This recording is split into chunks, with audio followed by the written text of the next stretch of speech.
So hey guys, welcome back to my another vlog.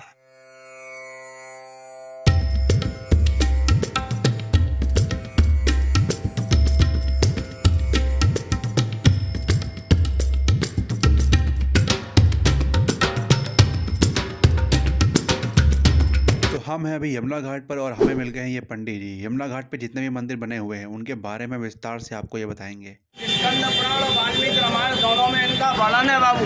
जो जब 23 शत्रुघ्न जी के साथ में आए, लवणासुर से 23 दिन में युद्ध जताया।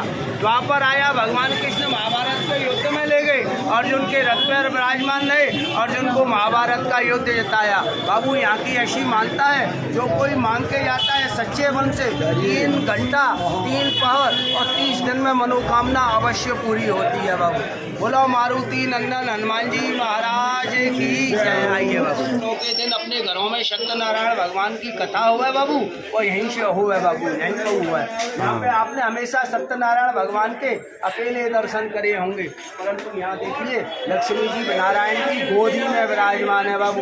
लक्ष्मी नारायण के दर्शन आपको सब जगह हो जाएंगे, सत्यनारायण के संग लक्ष्मी जी यहीं विराजमान है। बोलो सत्यनारायण लक्ष्मी मैया की जय। आइए बाबू सुनाओ, तुम सुनाओ, मैं सुनाओ।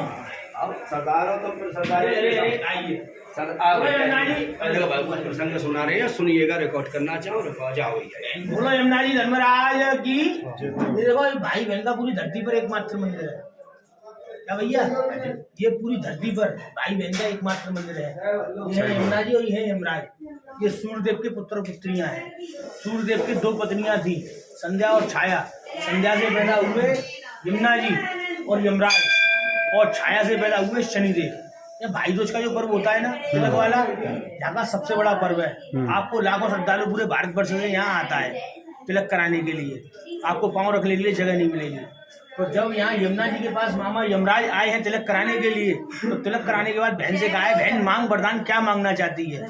तो बहन ने वरदान में मांगा है कि जो भी मेरे तीर्थ पर मेरा पूजन पान स्नान करे, वो आपके यम फंदे से उसको मुक्ति और यमलोक का द्वार उसके लिए खुला मिले और मोक्ष के लिए उसकी प्राप्ति हो। ऐसे फिर शनिदेव से भाई से कराया है। तो शनिदेव से कहा है कि जो भी मेरे तीर्थ पर आकर पूजन स्नान करे, आपकी दृष्टि उसके लिए पॉजिटिव हो, सकारात्मक हो, नकारात्मक न हो। तो भैया दोनों भाइयों ने कहा है तथास्तु मेरी बहना। तो इस तीर्थ का महत्व ऐसा है कि जो भी इस तीर्थ पर आकर यमुना जी का पूजन पान करते हैं, वो यम फंदे से उनके लिए मुक्ति। ये यमलोक का यमराज मामा का द्वार बना हुआ है। जो जैसा करता है उसके लिए वैसे फल का इसमें विधान है। पाप करने वालों के लिए पाप, पुण्य करने वालों के लिए गौ माता अपनी पूछ पकड़ाकर बैतरनी पार कराती है, हंस से खाना खिलाती है। ये बोलो यमुना जी धर्मराज की जय। देखो भैया, ये गरुड़ पुराण के अनुसार कछु उल्लेख है, जैसी हम करनी करें वैसा को फल मिले। जैसे देखो अधिक बोई लाद के हम बैल पे चले तो ऊपर जाके हमें बैल उड़ोंदे बाबू, है ना। यहाँ देखिए कसाई का काम कर रहे हैं, भेड़ बकरिया कटवाते हैं, ऊपर जाके भेड़ बकरिया हमको काटते हैं। पराई स्त्री के साथ गलत कर्म करने का फल है कि रौरव नरकों में पड़े हुए हैं और छाती में सूराग घुस रहे हैं बाबू। ये देखिए माता पिता को सताने का फल, जो पुत्र माता पिता को सताता है 7 जन्म तक रौरव नरक का वासी होता है, एक हाथ से अपंग होता है बाबू। आप तीरथ पे आए, आपको साधु पाखंडी ढोंगी मिल जाए तो उसका फल है कि उसको उल्टे तेल के कड़ाव में लटका दिया जाता है। पति को सताने का फल, जो पत्नी अपने पतिया सतावे भैया, विधवा हो पाए तरंगाई 7 जन्म तक, जैसे ही यमानी आती है तैसे ही विधवा हो जाती है। जो पति अपनी पत्नियां सतावे और रौरव नरकन को वासी हुए भैया, हमेशा 7 कल्प तक हमेशा अपंग पैदा हुए। रिश्वत लेने का फल, जो रिश्वत का 1 रुपया लेता है 1000 एंटर पड़ते हैं। चोरी करने का फल, जो चोरी करता है उसको उल्टे कुएं में लटका दिया जाता है। जो दान पुण्य करके जाए बाबू, या गंगा यमुना की बैतरणी में गौ माता पैकुंठ पार करावे। बोली यमुना मैया की जय, धर्मराज की जय। बाबू घंटा बजा दीजिए, 3 बार मुख से बोलना, पाप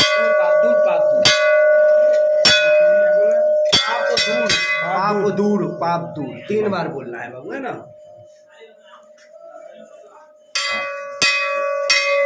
यहीं पे बाबू भैया दोष का जो स्नान होता है कार्तिक के महीने में, जो कुंभ लगता है आप देखिए सब जगह 12 साल में कुंभ लगे। इस यहाँ भाई बहन यमुना जी धर्मराज का मंदिर है, इसी कारण यहाँ हर साल कुंभ लगता है बाबू। कार्तिक के महीने में भैया दूज के दिन जो बहन भाई हाथ पकड़ के नावे सीधा बैकुंठ को उसका वास मिलता है, उसको हम लोग नहीं जाना पड़ता है। अब देखो एक बार भगवान ने नंद बाबा यशोदा मैया ने भगवान से कहा था कि बेटा हम 4 धाम की यात्रा करना चाहते हैं। भगवान बोले भैया मैं तो वक्त अवस्था में कहाँ लेके चलूं, मैं सभी देवी देवतन को यही वास कराएंगे।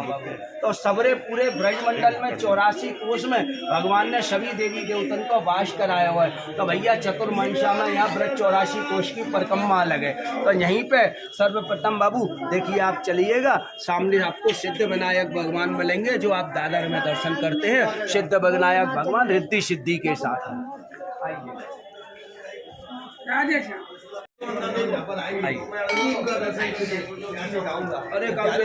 भगवान कंस को मानने आई। देखो बाबू ये अन्नपूर्णा मैया है, बहन ने दर्शन कर लेने लीजिए। देखो बाबू ये अन्नपूर्णा है, गौए जो सावन के मेरे में गौरी मंगला अन्नपूर्णा जी का उत्सव होता है बाबू। या तो बनारस में मंदिर है या मथुरा में मंदिर है, 2 ही जगह मंदिर है। सब गौरी मंगला का उत्सव यहीं से होता है बाबू सावन के महीने में। तो अन्नपूर्णे शनापूर्णे शंकर प्राण वल्लभे ज्ञान वैराग्य सिद्धार्थम भिक्षाम देहि च पार्वती। अन्नपूर्णा मैया भैया ऐसी अपन पे कृपा करे, अपने घर से अन्न धन भंडार खूब भरोर है, कोई अतिथि भूखो नहीं जावे। सामने देखिएगा भैया ये भारतवर्ष का एकमात्र मंदिर है कुब्जा कृष्ण का। देखिए काले कृष्ण है, गोरे बलराम है। सब जगह आपको भगवान कृष्ण ब्रज में छोटे दिखेंगे, बलदाऊ जी बड़े दिखेंगे, परंतु यहाँ पे भगवान कृष्ण बड़े हैं और बलदाऊ जी छोटे हैं बाबू। बीच में बैठी हुई है कुब्जा। कुब्जा कंस के लिए मालन का काम करती थी, चंदन का काम करती थी। 80 वर्ष की वृद्ध थी, 16 जगह से कुबड़ी थी। जब भगवान यहाँ मथुरा आए तो कुब्जा भगवान का चंदन लेके जा रही थी। भगवान ने कंस का चंदन सब अपने माथे पे लगा लिया। तो कुब्जा घबराई, भगवान से बोली आप कंस के शत्रु हो भगवान, मुझे कंस मार देगा, आपने सारा चंदन लगा लिया। भगवान ने उसको पूर्व जन्म उसका याद कराया। वो पूर्व जन्म में मंथरा थी भैया।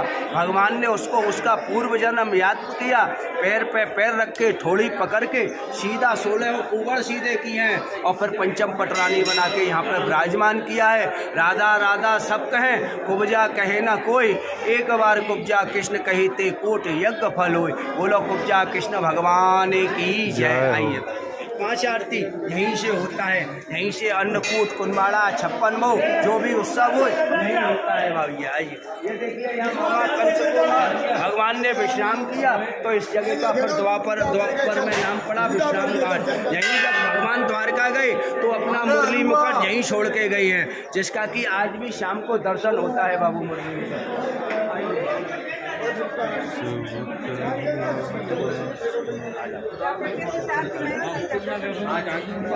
काले कृष्ण बाबू गोरे बलराम, अपने मामा कंस को मार भगवान ने यहाँ विश्राम किया तो इसका द्वापर में नाम भी पड़ा विश्राम घाट।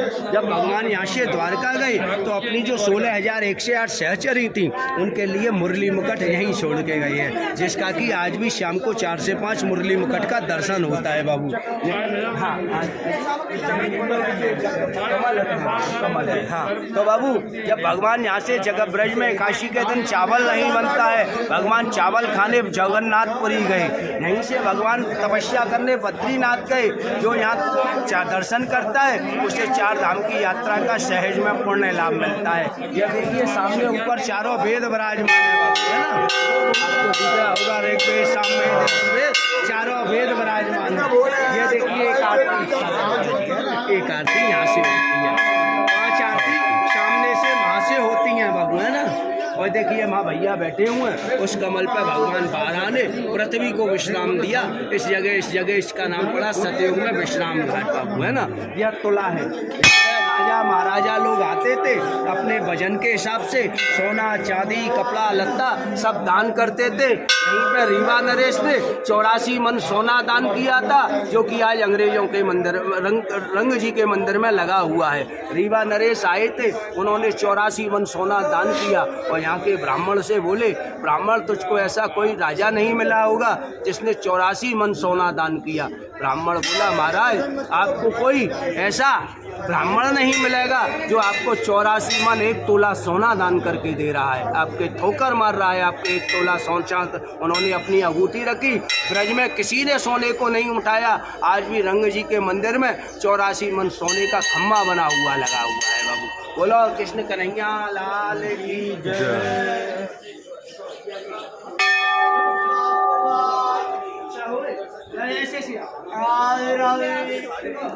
ऐसे बैठो, आप कहो लेके आऊँ, आपको फूल का पूजन लेके आऊँ, जैसा भी आपको यहाँ का ब्राह्मण करावेगा पूजन, जैसी आपकी श्रद्धा।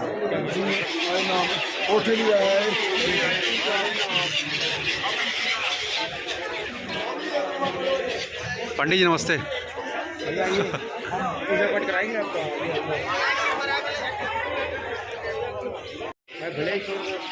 हम तो नहीं, ये भाई करते हैं भाई लोग भी। लो Divyansh, I am your body guard.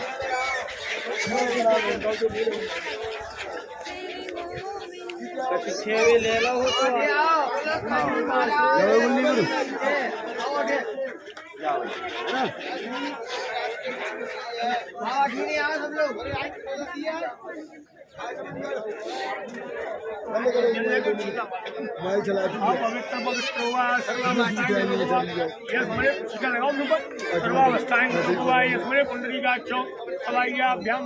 हाथ जोड़ो, जो आ बेटा, जो आओ, अरे हो रही, अरे जो हाथ जोड़ो, मुझसे बोलो अयोध्या, मथुरा, माया, काशी, कांची, अवंतिका, पूरी द्वारका, ज्योतिषो, सप्तपुरी, मोक्षदायको, गुरु ब्रह्मा, गुरु विष्णु, गुरु देवो महेश्वरो, गुरु साक्षात पर ब्रह्म तस्मै श्री पूर्वे नमः।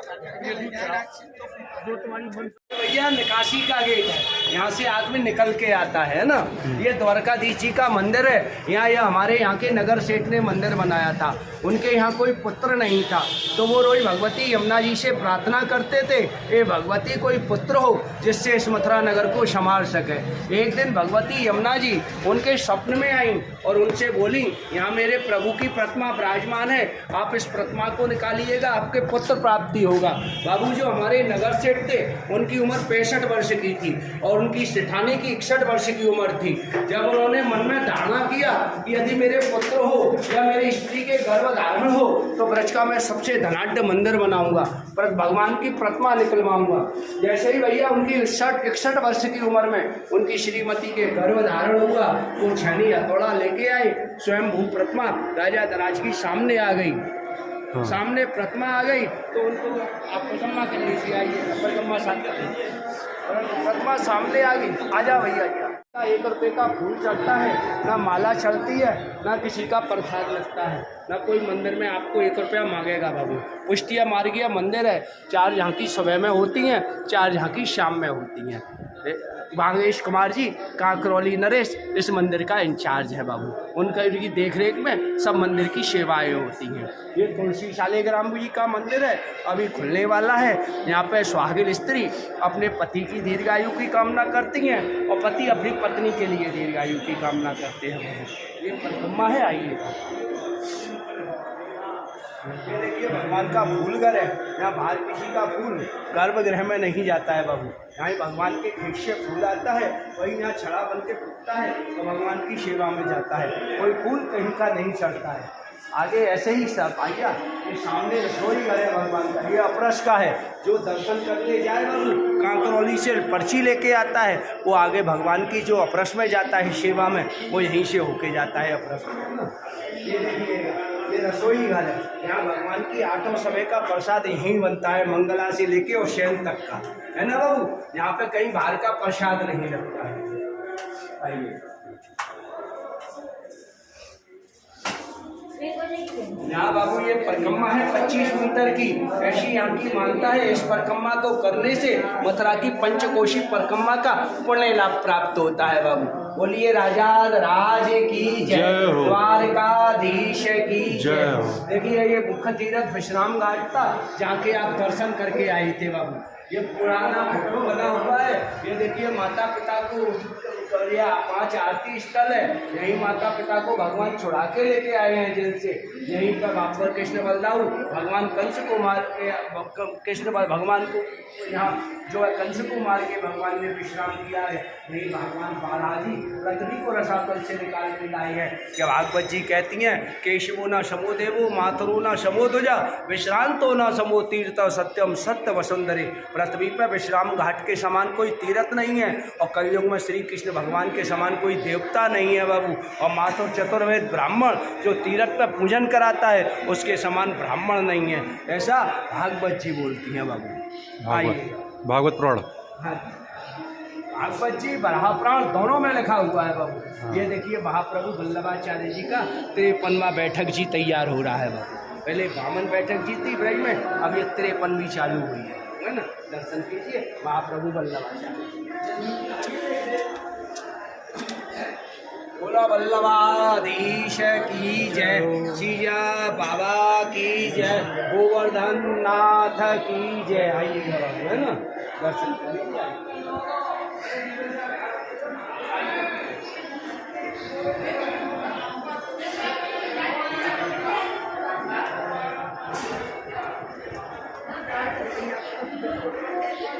देखो भैया जी का पूर्णा देव रुक्मणी जी है। यहाँ राधा जी का दर्शन नहीं है या रुक्मणी जी का दर्शन है।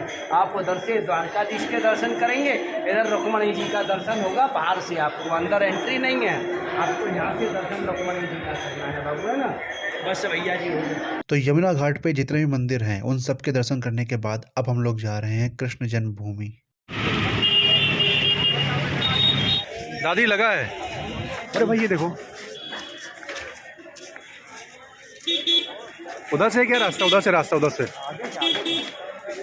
चलो आगे चलो। सो है गाइस, हम हैं श्री कृष्ण जन्मभूमि में। यहाँ का नज़ारा आप देख सकते हो। ये है श्री कृष्ण जन्मभूमि। यार कितना बढ़िया है ना। बढ़िया तो है भाई। तो मोबाइल क्यों नहीं लगाओ अंकल से? मंदिर मस्जिद की वजह से। तो भाई यार मोबाइल तो अलाउ नहीं है, जमा करना पड़ेगा हम लोगों को। दिव्यांश सो गाइस हम लोगों को मोबाइल जमा करना पड़ेगा बिकॉज ऑफ मंदिर मस्जिद कंट्रोवर्सी। उसकी वजह से ये है मंदिर, इसके अंदर से हम लोग जाएंगे। मोबाइल कहाँ जमा होगा अंकल जी? मेरे साथ आइए। चलो मोबाइल जमा कर देते हैं। तो बंसी वाले की जय। बंसी वाले की जय। तो श्री कृष्ण जन्मभूमि घूमने के बाद में हम लोगों ने खाया पान, और पान की तारीफ मैं नहीं कर सकता क्योंकि पान तारीफ से कई गुना ज़्यादा अच्छा था। पान का टेस्ट भाई साहब। तो मथुरा में सभी मंदिरों का दर्शन करने के बाद हम लोग बस में बैठकर अब जा रहे हैं वृंदावन, और नेक्स्ट व्लॉग आएगा वृंदावन का। सो है गाइस, हम लोग आ चुके हैं वृंदावन। अब यहाँ से नेक्स्ट व्लॉग शुरू होगा। तो अभी हम आए वृंदावन, और वृंदावन में हम दोनों लोगों ने लिया एक रूम जहाँ पे हम लोग लेटने वाले हैं। फिर प्रेम मंदिर, अंग्रेज मंदिर, बाकी बिहारी मंदिर, जितने भी मंदिर हैं रात में नाइट में हम लोग जाएंगे, सारे मंदिर आपको घुमाएंगे।